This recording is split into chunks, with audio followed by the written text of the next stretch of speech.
இதுவரை எந்த மார்க்க மேடைகளையும் என்னுடைய தனிப்பட்ட வாழ்வை பேசியதற்கு நான் பயன்படுத்தியதில்லை. ஆனால் பயன்படுத்த வேண்டிய சூழ்நிலை இருக்கிறது என்பதை அறிகிறேன். அதாவது என்னால் ஒரு நிறுவனம் நடத்தப்படுது மஹியான்னு சொல்லி. அந்த நிறுவனத்துக்கு கீழே நிறைய நிறுவனங்கள் இருக்கு. அல்ஹம்துலில்லாஹ், அல்லாஹ்வுடைய உதவியை கொண்டு பல ஆண்டுகளுடைய சிரமத்துக்கு பிறகு ஒரு நிறுவனத்தை நம்ம நடத்திட்டு இருக்கிறோம். அதில் பல தொழிலாளர்கள் இருக்கிறாங்க, பல பேருக்கு வேலை வாய்ப்புகள் கொடுத்துருக்கோம். நிறுவனம் சார்ந்த பல தொழில்கள் இருக்கு. அதில் உணவகங்கள், ரெஸ்டாரண்ட் இருக்கு, கஃபே இருக்கு, அப்புறம் அல் இஹ்சான் டூர்ஸ் அண்ட் டிராவல்ஸ் இருக்கு. அது டூர்ஸ் அண்ட் டிராவல்ஸ்னா உம்ராவுக்காக அழைத்து செல்லக்கூடிய அந்த நிறுவனம் இருக்கு. அப்புறம் ஐடியில் கொஞ்சம் நிறுவனங்கள் இருக்கு. ஸோ இதெல்லாம் நம்மளால் நிர்வகிக்கப்படக்கூடிய நிறுவனங்கள். இந்த முழு நிறுவனங்களும் என்னால் நடத்தப்படக்கூடியது தான். இந்த அரசாங்கத்துக்கு உட்பட்டு நேர்மையா வரி கட்டி, ஜிஎஸ்டி கட்டி, ஐடி ஃபைல் பண்ணி, கணக்கு வழக்குகள், இது எப்படி இந்த நிறுவனம் ஆரம்பிக்கப்பட்டுச்சு, எந்த முதலீடு கொண்டு ஆரம்பிக்கப்பட்டுச்சு, எல்லா டாக்குமெண்டேஷனும் கவர்மெண்ட் ரீதியாக நம்மள்கிட்ட தெளிவா அல்ஹம்துலில்லாஹ் இருக்கு. இந்த நிறுவனங்களுக்கும் மற்றவங்களுக்கும் எந்த சம்பந்தமோ, எந்த ஒரு தொடர்போ, வியாபார ரீதியான தொடர்போ அல்லது வியாபார ரீதியான முதலீடோ என் தரப்பு அல்லாத மக்கள்கிட்ட இருந்து இல்லை. அல்லாஹு அலம், அல்லாஹ் அறிந்தவன். சில நேரங்களில் வாழ்க்கை சில பாடங்களை, சில அனுபவங்களை சத்தமாக தான் சொல்லிக் கொடுக்கும் அல்லது கடினமாக தான் சொல்லிக் கொடுக்கும். ஆனால் இந்த மாதிரி விமர்சனங்கள் வரும்போது அல்லது இந்த மாதிரியான கேள்விகளை நோக்கி வரும்போது ரெண்டு விஷயத்தை நான் நீங்க மேல் சொன்ன அந்த கேள்வி இணைச்சு சொல்றேன். இப்படி விமர்சனங்கள் வரும்போது என்னோட நிலைப்பாடு எப்படி ஆகும்னா, மார்க்கத்தை படிக்க ஆரம்பிப்பேன். மார்க்கம் இதில் எப்படி நம்ம நடந்துக்க சொல்லுது, இப்படி ஒரு பிரச்சனைகளோ விமர்சனங்களோ இந்த மாதிரி கேள்விகளோ வரும்போது எப்படி நடந்து கொள்ளணுங்கிற ஒரு எண்ணத்தை படிக்க ஆரம்பிப்பேன். இப்போ ரெண்டு விஷயத்த இன்னைக்கு நான் படித்தேன். அல்ஹம்துலில்லாஹ், அல்ஹம்துலில்லாஹ்ங்கிற ரெண்டு வார்த்தை அதுக்கு போதுமானதா இருக்கும்.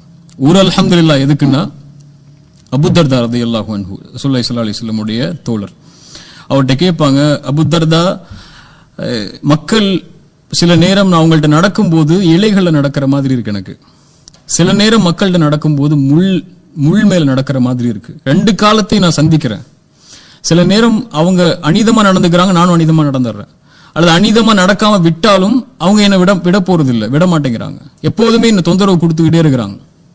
அல்லது என்னை பத்தி விமர்சனங்களோ, என்னை பத்தி சிந்தனைகளோ, என்னை பத்தி எதிர்ப்புகளோ வந்துகிட்டே இருக்கு மக்கள்கிட்ட இருந்து. நான் என்ன எப்படி எதிர்கொள்றதுன்னாங்க. அல்லது என்னுடைய மானத்தை பத்தி பேசுறாங்க, எனக்கு என் சம்பந்தம் இல்லாத விஷயங்கள் என் மேல திணிக்கிறாங்க, என் மேல அவதூறுகளை தூக்கி போடுறாங்க. அபூ தர்தா சொன்னாங்க, கடன் கொடுத்துருங்க உங்களுடைய மானத்தை அவங்கள்ட்ட. வறுமைன்னு ஒரு நாள் வரும்.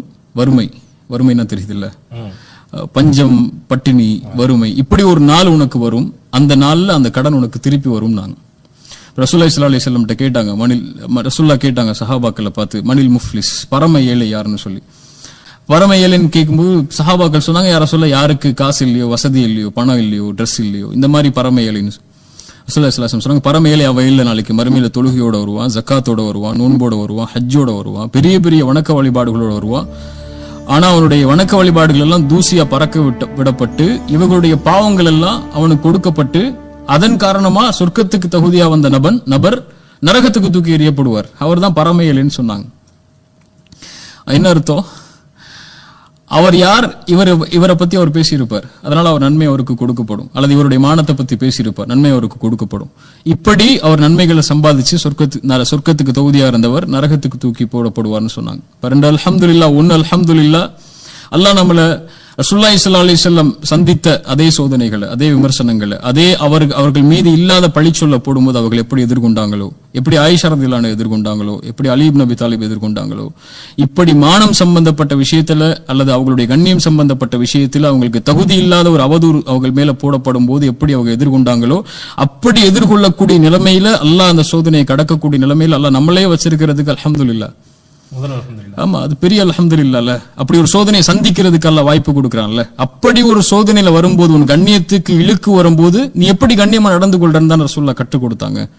எவ்வளவு கண்ணியத்துக்கு குறைவா அந்த சமூகம் அவங்களை நடத்தினாலும் அவங்க நடத்தினது கண்ணியமா தான், அவங்க பேசினது கண்ணியமா தான், அவங்க அதை எதிர்கொண்டது கண்ணியமா தான். அதுக்கு அல்ஹம்துலில்லாஹ்.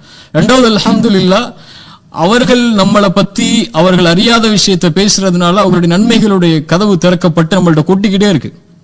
பேசட்டுமே, இன்னும் பேசட்டும், இன்னும் எவ்வளவு பேச முடியுமோ பேசட்டும். கட்டாயமா ஒதுக்கப்பட தானே செய்வாங்க. அதாவது ரெண்டு விஷயம் இருக்கு. இன்னைக்குள்ள சூழல்ல ஒரு சத்தமான குரல்னு சொல்லி எந்த ஒரு குரலும் இல்லை சமூகத்துல.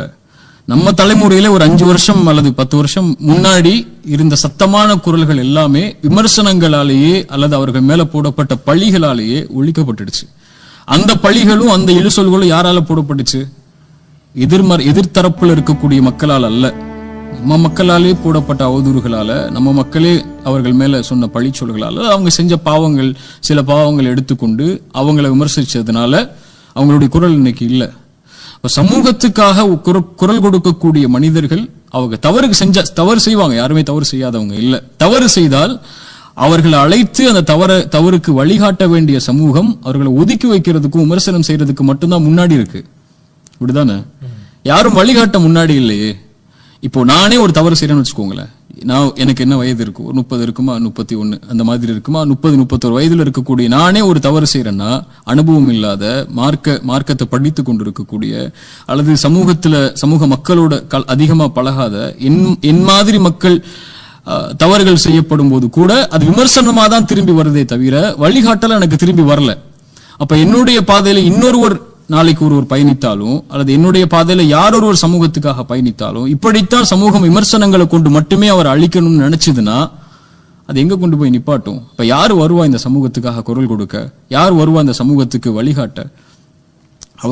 அவர்களுடைய தவறுகளை கண்ணியமான முறையில் திருத்த வேண்டியதான் நம்முடைய பொறுப்பை தவிர தவறுகளை கொண்டு ஒதுக்கி வைக்கிறது நம்மளுடைய கடமையும் இல்லை, வேலையும் இல்லை. இப்ப சமூகம் இதுல கொஞ்சம் மாறணும்னு நினைக்கிறேன்.